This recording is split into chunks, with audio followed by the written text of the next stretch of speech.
નમસ્કાર વિદ્યાર્થી મિત્રો, કેમ છો બધા? મજામાં? હું આપની સાથે ઝરમરિયા દર્શન, મારી યુટ્યુબ ચેનલ સાયકોલોજી ઇન એજ્યુકેશનમાં આપ સૌનું હાર્દિક સ્વાગત કરું છું. મિત્રો, આજે આપણે થોડાક અલગ રીતે છે એ વિડીયો બનાવવાનો વિચાર આવ્યો, એટલે મેં આ રીતે છે થોડુંક લખાણ છે તે લખી નાખ્યું છે. અને ત્યાર પછી આપણે જે વિડીયો અને ખાસ કરીને આપણે જે વિષયના અંતર્ગત બરાબર અને એને સંલગ્ન જ છે તે આપણે વિડીયો બનાવવાનો છે. તો આજનો જે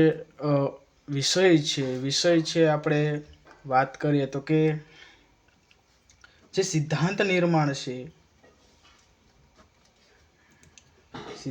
નિર્માણ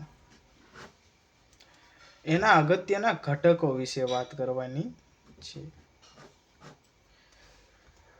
એના ઘટકો આમ જોવા જઈએ તો કે જે મેલ્વિન માર્ક્સ નામના જે એક વિજ્ઞાની મેલ્વિન માર્ક્સ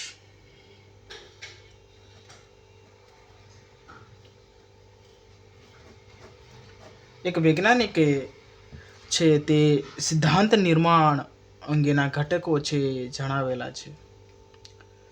તો કે કેટલા ઘટકો? તો કે 3 ઘટકો એને જણાવેલા. કેટલા ઘટકો? 3 ઘટકો અહીંયા આપણે લખેલા છે. પહેલું છે નિરીક્ષણ, બીજું છે રચના અને ત્રીજું છે કલ્પના. સ્ટેપ બાય સ્ટેપ આપણે સમજવાનો પ્રયત્ન કરીએ કે આ 3 ઘટકો છે તે ખરેખર સિદ્ધાંત નિર્માણમાં કઈ રીતે ભાગ ભજવે છે અથવા તો એની રચના કરવા માટે કઈ રીતે મદદરૂપ નીવડે છે. સૌપ્રથમ વાત કરીએ તો કે નિરીક્ષણ એક સિદ્ધાંત રચના અને સિદ્ધાંત કલ્પના અને તેમજ નિરીક્ષણ એ દરેક વિજ્ઞાનમાં સૌથી પ્રાથમિક બાબત છે ગણવામાં આવે છે. પ્રાથમિક બાબત એટલા માટે કારણ કે કોઈ પણ પ્રકારનો જે સિદ્ધાંતની જ્યારે રચના કરવામાં આવતી હોય છે ત્યારે જે તે વૈજ્ઞાનિકે છે નિરીક્ષણ કરવાનું રહેતું હોય છે. નિરીક્ષણ કર્યા બાદ જ જે તે બાબતનો અભ્યાસ એ કરી શકાય છે. આ જ નિરીક્ષણની બાબત સાથે એક નિરીક્ષણ પ્લસ પ્રયોગ પણ જોડાયેલો છે અને પ્રયોગનું એક અગત્યનું પાસું એટલે નિરીક્ષણ. પ્રયોગનું એક અગત્યનું પાસું એટલે નિરીક્ષણ અહીંયા આપણે દર્શાવેલું છે. પ્રાથમિક બાબત છે તેમજ પ્રયોગનું એક પાસું એટલે નિરીક્ષણ. આ નિરીક્ષણમાં અને પ્રયોગમાં શું તફાવત અથવા તો કઈ રીતે પ્રયોગનો એક નાનો અંશ છે તે કાર્ય કરે છે સિદ્ધાંતની રચના માટે. આમ જોવા જઈએ તો કે જે પ્રયોગ છે એ પ્રયોગમાં વિવિધ પ્રકારના પરિવર્ત્યો હોય. બરોબર, પરિવર્ત્યો હોય છે. આ પરિવર્ત્યો એટલે કે સ્વતંત્ર પરિવર્ત્યો, આધારિત પરિવર્ત્યો. આ સિવાય અન્ય પરિવર્ત્ય એટલે કે નિયંત્રિત પરિવર્ત્યનો પણ સમાવિષ્ટ થાય છે પ્રયોગમાં. પણ ખાસ કરીને સ્વતંત્ર અને આધારિત, ડિપેન્ડન્ટ અને ઇન્ડિપેન્ડન્ટ, આ બંને જે પરિવર્ત્યો છે એ બંને પરિવર્ત્યો થકી જે અભ્યાસ કરવામાં આવે છે, જે નિરીક્ષણ કરવામાં આવે છે તેમાં 2 પ્રકારની ક્રિયાઓ જવાબદાર હોય છે. 2 પ્રકારની બાબત તો કે પરિવર્ત્યોના સંદર્ભમાં ઉદ્દીપક અને પ્રતિક્રિયા. જો નિરીક્ષણ કરતી વખતે કોઈ પણ પ્રકારનું ઉદ્દીપક છે એ વૈજ્ઞાનિકને એનું અનુમાન અથવા તો જ્ઞાન થશે. બરોબર, અને જ્ઞાન થયા પછી એ વૈજ્ઞાનિક એના પ્રત્યે ચોક્કસ પ્રકારની છે તે પ્રતિક્રિયા આપતો હોય છે. એટલે આપણે વાત કરીએ કે નિરીક્ષણ એ પ્રયોગનો એક ભાગ છે અને આ પ્રયોગના ભાગરૂપે એમાં વિવિધ પ્રકારના પરિવર્ત્યોમાં અને પરિવર્ત્યોના સંદર્ભમાં ઉદ્દીપક અને પ્રતિક્રિયા એવા 2 પાસાઓ રહેલા છે. એના દ્વારા છે એ કોઈના કોઈ સિદ્ધાંત એની રચના કરવા માટે એ કહેવાય ને ભાગરૂપ છે નીવડતા હોય છે. ત્યાર પછી આપણે વાત કરીએ તો કે રચનાનો જે સિદ્ધાંત છે તે આમ જોવા જઈએ તો કે રચનાનો સિદ્ધાંત એટલે તો કે કોઈ પણ પ્રકારના ઘટનાના જે કે પરિવર્ત્યો હોય, સ્વતંત્ર પરિવર્ત્યો અને અવલંબિત પરિવર્ત્યો ની ઉદ્દીપક અને પ્રતિક્રિયા વચ્ચેના સંબંધો સમજાવવા માટે વિજ્ઞાની કલ્પના કરીને નવા ખ્યાલો દાખલ કરે છે. શું કહેવામાં આવેલું છે અહીંયા? તો કે જે ઉદ્દીપકો અને પ્રતિક્રિયા વચ્ચે જે પ્રકારના પરિવર્તિઓ છે એ ભાગ ભજવે છે, એ પરિવર્તિઓ વચ્ચેનો આંતર સંબંધને સમજવા માટે જે વૈજ્ઞાનિક કલ્પના કરીને નવા ખ્યાલો જ્યારે દાખલ કરવામાં આવે છે, બંને જે પ્રકારો છે ઉદ્દીપક અને પ્રતિક્રિયા વચ્ચેનો જે સંબંધ શું રહેલો છે એ સમજાવવા માટે અથવા તો સમજાવવા માટે એક કાલ્પનિક જે બાબત રચવામાં આવે છે, એ કાલ્પનિક બાબત એટલે રચનાનો સિદ્ધાંત. આ રચનાનો સિદ્ધાંત એક અગત્યનો સિદ્ધાંત તરીકે ઓળખવામાં આવે છે. શા માટે? કારણ કે કોઈ પણ પ્રકારનું વૈજ્ઞાનિક પાસું તપાસવા માટે નિરીક્ષણ જ નહીં પરંતુ રચનાનો સિદ્ધાંત ખૂબ અગત્યનો છે.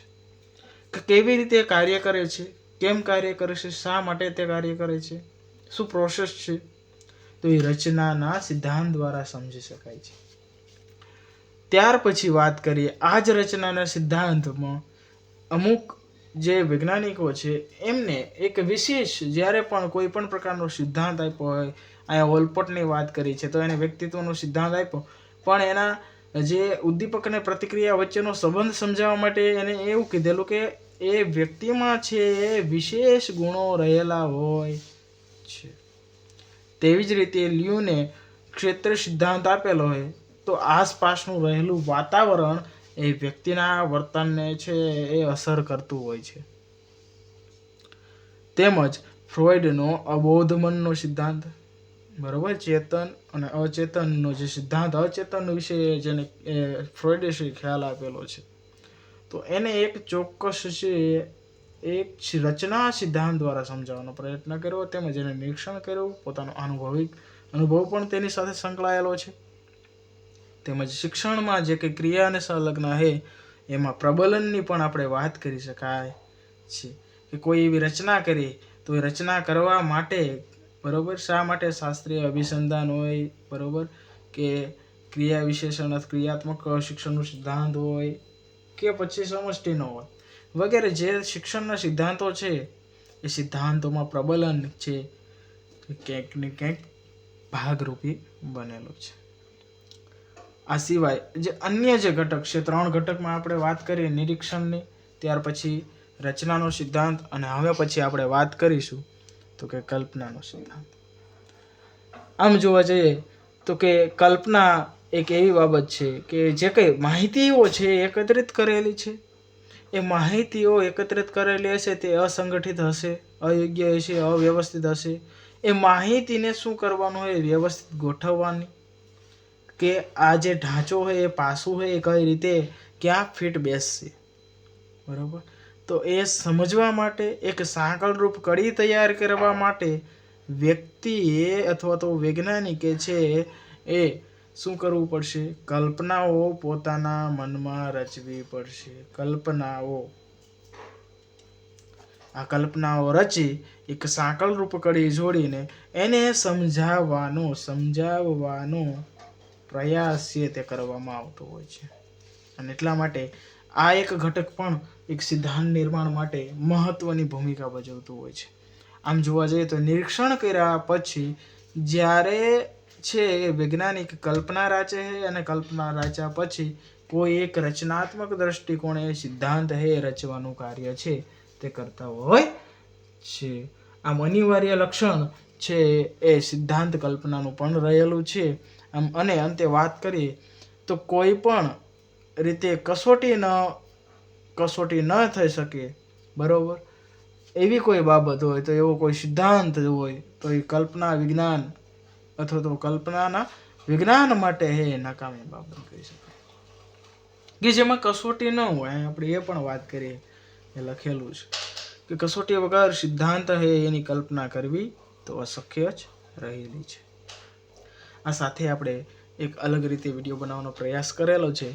મિત્રો તમે છે એ ફીડબેક આપજો આ વિડીયો અંતર્ગત. તેમજ આજે આપણે જે વાત કરી તો કે સિદ્ધાંત નિર્માણના જે મહત્ત્વના અને મુખ્ય 3 ઘટકો મેલ્વિન માર્ક્સે આપેલા છે, નિરીક્ષણ, રચના તેમજ કલ્પના સિદ્ધાંત. આ ત્રણેય જે એ પાસાઓ વિશે ઘટકો વિશે એ આપણે ટૂંકમાં અને સરસ મજાની છે એ માહિતી મેળવી. આપ સૌનો ખૂબ ખૂબ આભાર. Thank you.